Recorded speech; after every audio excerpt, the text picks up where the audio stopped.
ദൈവനാമത്തിന് മഹത്വം ഉണ്ടാകട്ടെ. എല്ലാ കുഞ്ഞു മക്കൾക്കും ഫസ്റ്റ് ക്വാർട്ടറിന്റെ 4-ാം പാഠത്തിലേക്ക് സ്വാഗതം. ഇന്ന് നമ്മൾ പഠിക്കാൻ പോകുന്ന പാഠഭാഗം ആപത്തിൽ സഹായിച്ച മനുഷ്യൻ. ഇന്ന് നമ്മൾ പഠിക്കാൻ പോകുന്ന കഥ ഏതാണ്? ആപത്തിൽ സഹായിച്ച മനുഷ്യൻ. എല്ലാവർക്കും ആപത്ത് എന്ന് പറഞ്ഞാൽ എന്താണെന്ന് അറിയാമോ? അറിയാല്ലേ? എങ്കിലും ആന്റി ഒന്ന് പറയാമേ.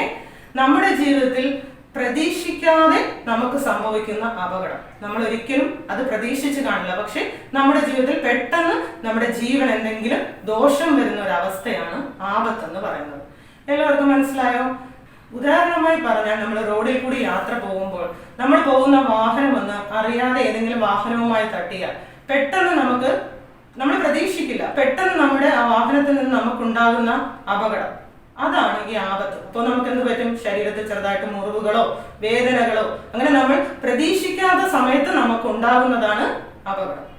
അപ്പോൾ ഇന്നിവിടെ നമ്മൾ പഠിക്കാൻ പോകുന്ന കഥയിൽ ആപത്തിൽ സഹായിച്ച മനുഷ്യനെ കുറിച്ചാണ് പഠിക്കുന്നത്. അപ്പോൾ ആർക്കാണ് ആപത്ത് പറ്റിയതെന്നും ആരാണ് ഈ ആപത്തിൽ നിന്ന് സഹായിച്ചതെന്നും നമുക്കൊന്ന് പഠിച്ചാലോ? പഠിക്കാം അല്ലേ? അപ്പോൾ എല്ലാവരും റെഡിയാണല്ലോ അല്ലേ? അപ്പോൾ നമ്മൾ ഇന്ന് പഠിക്കാൻ പോകുന്ന കഥയുടെ വേദഭാഗം ലൂക്കോസിന്റെ സുവിശേഷം 10-ാം അധ്യായത്തിന്റെ 30 മുതൽ 37 വരെയുള്ള വേദഭാഗത്തിൽ നിന്നാണ്. നമുക്കൊന്ന് പഠിക്കാമോ?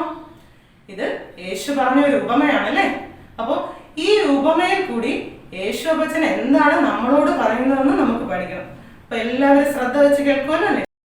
ഒരിക്കൽ ഒരു മനുഷ്യൻ യെരൂശലേമിൽ നിന്ന് യെരിഹോയിലോട്ട് യാത്ര പോവുകയായിരുന്നു.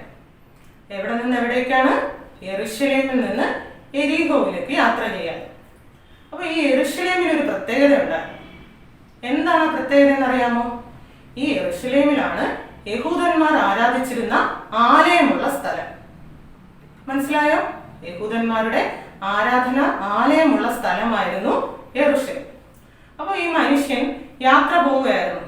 അപ്പൊ യാത്രയിൽ ഇങ്ങനെ പോകുമ്പോ പെട്ടെന്ന് കുറെ കള്ളന്മാർ ഈ മനുഷ്യനെ ആക്രമിക്കുകയും കയ്യിലിരുന്നതെല്ലാം പിടിച്ചെടുക്കുകയും വളരെ അടിക്കുകയും ഉപദ്രവിക്കുകയും വസ്ത്രങ്ങൾ വരെ വലിച്ചു കീറിയിട്ട് അടിച്ചുപദ്രവിച്ച് അർത്ഥപ്രാണനായി വിട്ടേച്ചു പോയി. എന്താണ് അർത്ഥപ്രാണൻ? ശരീരത്തിൽ ജീവൻ ഉണ്ടെന്നേ ഉള്ളൂ, പക്ഷെ എഴുന്നേൽക്കുവാൻ പോലും വയ്യാത്ത അവസ്ഥയിൽ വളരെ വേദനപ്പെട്ട് ദുഃഖിച്ച് വഴിയരികിൽ വിട്ടേച്ചു പോയി. ആരും സഹായിക്കാനുമില്ല. കള്ളന്മാർക്കുള്ളതെല്ലാം കൊണ്ട് പോവുകയും ചെയ്തു. പെട്ടെന്ന് യാദൃച്ഛികമായി അതുവഴി ഒരു പുരോഹിതൻ നടന്നു വരികയായിരുന്നു. പുരോഹിതൻ എന്ന് പറഞ്ഞാൽ ആരാ? ദേവാലയത്തിലെ ശുശ്രൂഷകൾ ചെയ്യുന്ന ആൾ. അപ്പോ പെട്ടെന്ന് ഇങ്ങനെ കിടക്കുന്ന ഒരാൾ വരുന്നത് കാണുമ്പോൾ എന്ത് പ്രതീക്ഷിക്കും? ഈ വ്യക്തി സഹായിക്കുമെന്ന് പ്രതീക്ഷിക്കും അല്ലെ? പക്ഷേ ഈ പുരോഹിതനാകട്ടെ ഒന്ന് സഹായിച്ചില്ലെന്ന് മാത്രമല്ല, മാറി നടന്നു പോവുകയും ചെയ്തു. അപ്പോൾ ഈ ആപത്തിൽപ്പെട്ട മനുഷ്യനെന്ത്? വളരെ വിഷമിച്ചു. പിന്നെയും കുറച്ചു നേരം കഴിഞ്ഞപ്പോൾ ഒരു ലേവ്യൻ നടന്നു വരികയായിരുന്നു. ലേവ്യൻ എന്ന് പറഞ്ഞാൽ ആരാ? ദൈവാലയത്തിലെ ജോലികൾ ചെയ്യുന്ന വ്യക്തിയായിരുന്നു. അപ്പൊ ഈ വ്യക്തിയെ കണ്ടപ്പോഴും ഈ മനുഷ്യൻ എന്ത് വിചാരിച്ചു? ഈ മനുഷ്യൻ എന്നെ സഹായിക്കുമായിരിക്കുമെന്ന് പ്രതീക്ഷിച്ചു. പക്ഷെ ഈ മനുഷ്യനും സഹായിക്കാതെ മാറി നടന്നുപോയി. ഈ മനുഷ്യന് വളരെ വേദനിച്ചു കാണും അല്ലേ? ഈ രണ്ടുപേരും സഹായിക്കാതെ മാറി നടന്നുപോയി. അടുത്ത മൂന്നാമതായി ഒരു വ്യക്തി കടന്നു വന്നു. അതൊരു ശമരിയക്കാരനായിരുന്നു. ഈ ശമരിയക്കാരനെ സംബന്ധിച്ച് ഒരു പ്രത്യേകതയുണ്ട്. എന്താണെന്നറിയാമോ? യഹൂദന്മാർക്ക് ഇവരെ കാണുന്നത് പോലും ഇഷ്ടമല്ലായിരുന്നു. ഈ നല്ല ശമരിയക്കാരനോ ഈ അപകടത്തിൽ പെട്ടുകിടക്കുന്ന മനുഷ്യനെ കണ്ടിട്ട് അടുക്കൽ ചെന്നു മനസ്സലിഞ്ഞ് ഈ കാഴ്ച കണ്ടിട്ട്, അതായത് വളരെ വേദനിച്ച് മുറിവുകളുമായിട്ട് കിടക്കുന്ന മനുഷ്യനെ കണ്ട് മനസ്സലിഞ്ഞ് അരികെ ചെന്നിട്ട് എണ്ണയും വീഞ്ഞുമൊക്കെ എടുത്ത് ഈ മനുഷ്യനെ സഹായിക്കാൻ വേണ്ടി ഉപയോഗിച്ചു. എണ്ണ കൊണ്ട് മുറിവുകളെല്ലാം വച്ച് കെട്ടി. എന്നിട്ടോ ഈ മനുഷ്യൻ തൻ്റെ വാഹനത്തിൽ തന്നെ കയറ്റി അടുത്തുള്ള വഴിയമ്പലത്തിലേക്ക് കൊണ്ടുപോയി. എന്താണ് വഴിയമ്പലം?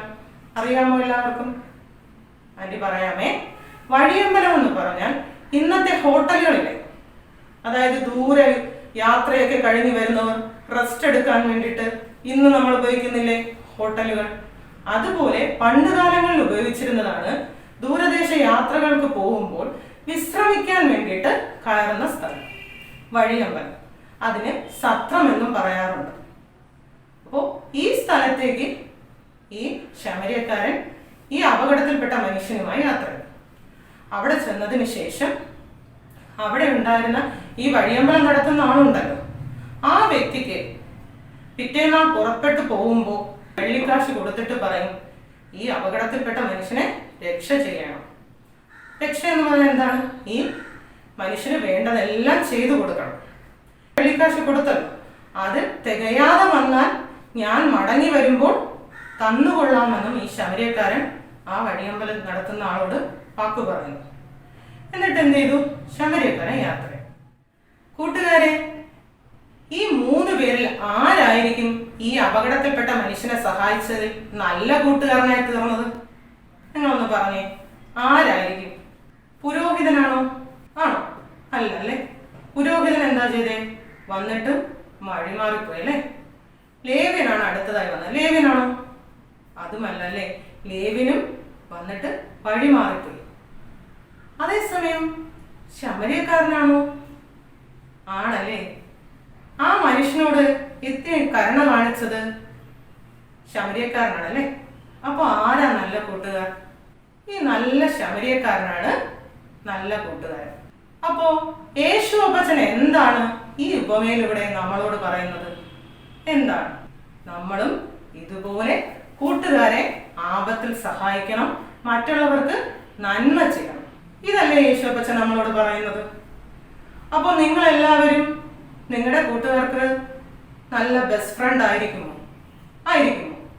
ആയിരിക്കും അല്ലേ. അതാണ് നമ്മളോട് യേശുവപ്പച്ചൻ പറയുന്നത് അല്ലേ. കൂട്ടുകാർക്ക് നല്ല ഫ്രണ്ട്സ് ആയിരിക്കുമല്ലോ. നമുക്ക് ഈ പാഠഭാഗത്തിലെ മനപ്പാഠവാക്യം പഠിച്ചാലോ? ലൂക്കോസിന്റെ സുവിശേഷം 10-ാം അധ്യായം 33-ാം വാക്യം. ഒരു ശമര്യക്കാരനോ വഴി പോകുകയിൽ അവന്റെ അടുക്കൽ എത്തി അവനെ കണ്ടിട്ട് മനസ്സറിഞ്ഞ് അരികെ ചെന്നു. മനസ്സിലായോ? ഇനി നമുക്ക് ഈ കഥയിലെ കുറച്ച് ക്വസ്റ്റ്യൻസും കൂടെ പഠിക്കാമോ?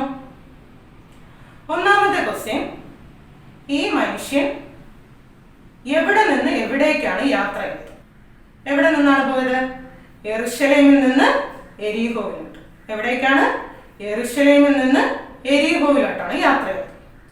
ഇനി യെരുശലേം പട്ടണത്തിന്റെ പ്രത്യേകത എന്തായിരുന്നു? യഹൂദന്മാരുടെ ആരാധന ആലയമുള്ള സ്ഥലമായിരുന്നു അല്ലെ. എന്താണ്? യഹൂദന്മാരുടെ ആരാധന ആലയമുള്ള സ്ഥലമായിരുന്നു. മൂന്നാമത്തെ ക്വസ്റ്റ്യൻ, ആരൊക്കെയാണ് ഈ അപകടത്തിൽപ്പെട്ട വ്യക്തിയെ സഹായിക്കാൻ വേണ്ടി വന്നിട്ട് സഹായിക്കാതെ കടന്നുപോയത്?